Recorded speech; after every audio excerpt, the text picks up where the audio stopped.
Sasa vile jana tukawa na somo, japo tuliweza kulipitia kwa kiwango fulani, tulielezea habari za Ijumaa, na hapo ndio nahitaji kwanza niweze kukaweka sawa, ama niweze kukaelezea tena kidogo, ndipo kisha tutaweza kuja katika pande zingine za utume tulionao. Swala la kwanza tulisema kwamba Muhammadi alipokuja aliwaelekeza watu siku ya Ijumaa waweze kufanya sala, wafanye tu sala, na haikuwa iwe ni siku ya Sabato. Hapana, hakuna Muislamu anayeelewa dini atakueleza kwa njia Ijumaa ni Sabato. Hapana. Na hivyo pia hata katika vitabu vya wasomi havielezi Ijumaa kama ni Sabato. Sasa masharti ni mawili makuu yaliyopo katika siku hiyo ya Ijumaa. Kitu cha kwanza tulipitia jana, tukaeleza tukasema, katika siku hii Muhammadi alikuwa anatoa hotuba katika msikiti wa Madina. Alipokuwa akitoa hotuba, ndipo ambapo watu walikuwa wanatoka msikitini wanaenda kwenye mnada. Ndio tukasoma aya ya Qur'an katika 62:9, anawaambia kutakapoadhiniwa kwa ajili ya sala siku ya Ijumaa wafanye haraka kumtaja Mwenyezi Mungu. Sasa baada ya hapo tukasoma aya ya 10, ikasema itakapokwisha sala watawanyike katika ardhi na kutafuta fadhila za Mwenyezi Mungu. Kutafuta fadhila ni kuendelea sasa na kazi. Kwa hiyo hautakiwi kufanya kazi wakati tu wa sala, sio Ijumaa wakati tu wa sala. Hiyo tulisoma na tukaweza kueleza kwa mapana, na tukatoa nafasi kama kutakuwa na maswali, basi mtu anakuja anauliza, ili tuzidi kusaidizana na tuweze kwenda katika pepo moja tunayoitegemea kwa neema ya Mungu. Kitu kingine tukasema, hata neno Ijumaa ni neno la Kiislamu ambalo haikuwa inaitwa Ijumaa kabla ya Uislamu. Hebu nichukulie hicho kitabu cha ubora siku ya Ijumaa tena tuweze kusoma. Kulikuwa kuna jina kabla ya Uislamu. Hizo zama zilikuwa zinaitwa zama za ujahilia, yaani zama za ujinga. Kabla ya Uislamu ilikuwa inaitwa siku ya Aruba, sio Ijumaa. Ijumaa ni neno la Kiislamu linalomaanisha jamaa, kusanyiko la jamaa ama mkusanyiko. Soma aya, soma huo ukurasa wa 45 hiyo kitabu. Soma tusikize.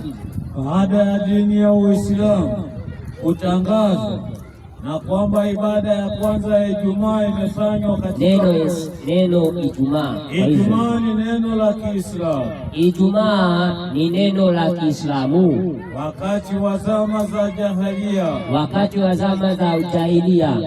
Waarabu waliita siku hii, Waarabu waliita hiyo siku kuwa siku ya Aruba. Kwa hivyo waliita siku ya Aruba. Twende katika Uislamu kama ilivyofanywa kuwa siku ya kujumuika kwa Waislamu, ilibadilishwa jina na kuitwa siku ya Ijumaa. Unaona Kwa hivyo hiyo ndio asili ama mwanzo wa kuitwa Ijumaa, baada ya kusanyiko la siku ya Ijumaa kwa ajili ya sala. Na ukumbuke ni masaa machache tu, imepigwa adhana, wanaenda kukusanyika.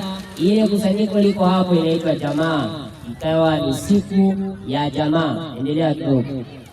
Anasema ingawa na wana wa historia Kabu bin Luwai twende au Wisayai bin Kila pia walitumia jina hili Ijumaa kwa siku hii, kwa sababu alikuwa akiwakusanya Makuraishi katika siku hii ya Aruba. Hivyo kwa tendo hili jina la kale la siku alikubadilika, na Waarabu waliendelea kuita siku ya Aruba. Badiliko halisi lilitokea pale Waislamu walipoibadilisha jina na kuliita Ijumaa au Dudisaidi Apuli. Sia hapo tumeshapata kile ambacho kidogo watu wanahitaji waweze kuelewa. Kwa hiyo ikawa ndio Ijumaa baada ya Uislamu kuja, na kusanyiko likianza kufanywa siku hiyo, ikiwa ni siku ya Aruba na baadaye kuitwa siku ya Ijumaa.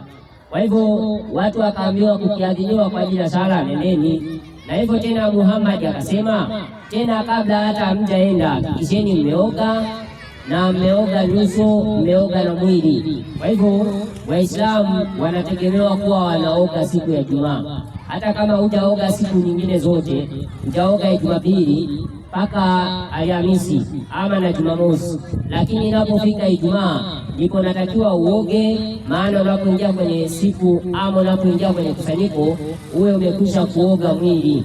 Hiyo ni Muhammad akawa ameeleza hapo. Hebu nipatie katika kitabu hicho kinaitwa Al-Lulu Wal-Marjan. Hiyo kitabu Al-Lulu Wal-Marjan, usomee hadithi ya 492. Hiyo ipo hapo ukalaba, usome hapo. Kwa hivyo hiyo nafikiri tutakuwa tumekwisha kuanza kukamilisha katika asili ya Ijumaa. Sasa tutakuja katika kitabu cha Biblia tuone kitu kinachotajwa kwa Mungu akisema. Soma hiyo hadithi 492. Hadithi ya Abu Huraira. Hadithi ya Abu Huraira, huyu ndo alikuwa bingwa wa hadithi. Bingwa wa hadithi zile zimenukuliwa maisha ya Mtume Muhammad. Yeye amesema. Amesemaje?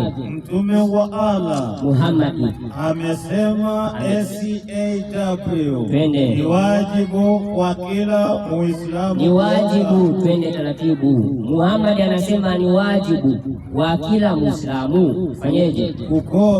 Kukoga nini? Siku moja. Kuoga siku moja kwa kila siku 7. Baada ya siku 7 ama siku 6 zikisha kamilika, ya 7 ni wajibu kuoga, twende. Aoshe siku hiyo kichwa chake na mwili wake. Unaona Kwa hivyo ikawa ndio kama vile ni amri, na hiyo ni ya Muhammad. Kwa hivyo wakiwa wameelekezwa katika hadithi za Mtume Muhammad, si katika Qur'ani yenyewe. Sasa turudi katika Biblia kidogo, kitu kimoja tuweze kukipata hapo. Somee katika Marko.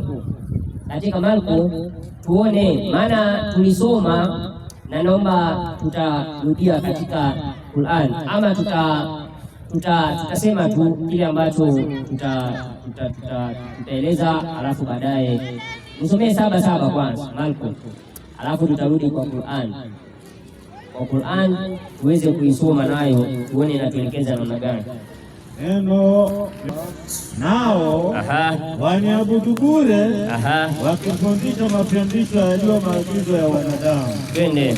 Ninyi mwaiacha amri ya Mungu, ninyi mwaiacha amri ya Mungu na kufanya nini? Na kuyashika mapokeo ya wanadamu. Kumbe wanaiacha amri ya Mungu na kushika mapokeo ya nani? Ya wanadamu.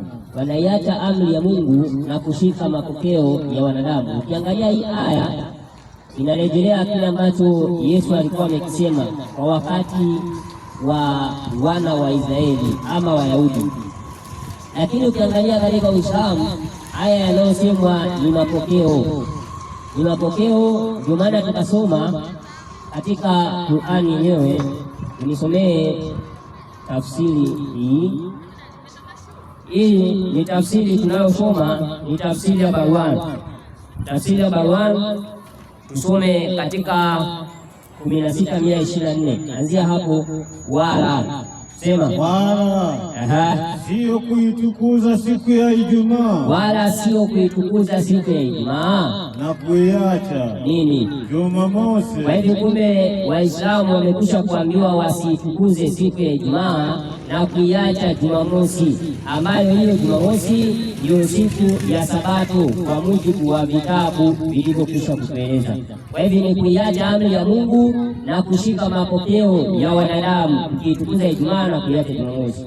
Vile vile Yesu akawa amesema na Qur'ani ikatueleza moto ameahidiwa ama wamewekewa wanaokanusha amri za Mwenyezi Mungu. Natumai hiyo tutakuwa tumekwisha kukamilisha kwa siku ya Ijumaa. Tutakuwa tumekwisha kukamilisha kwa siku ya Ijumaa. ili tuweze kurejea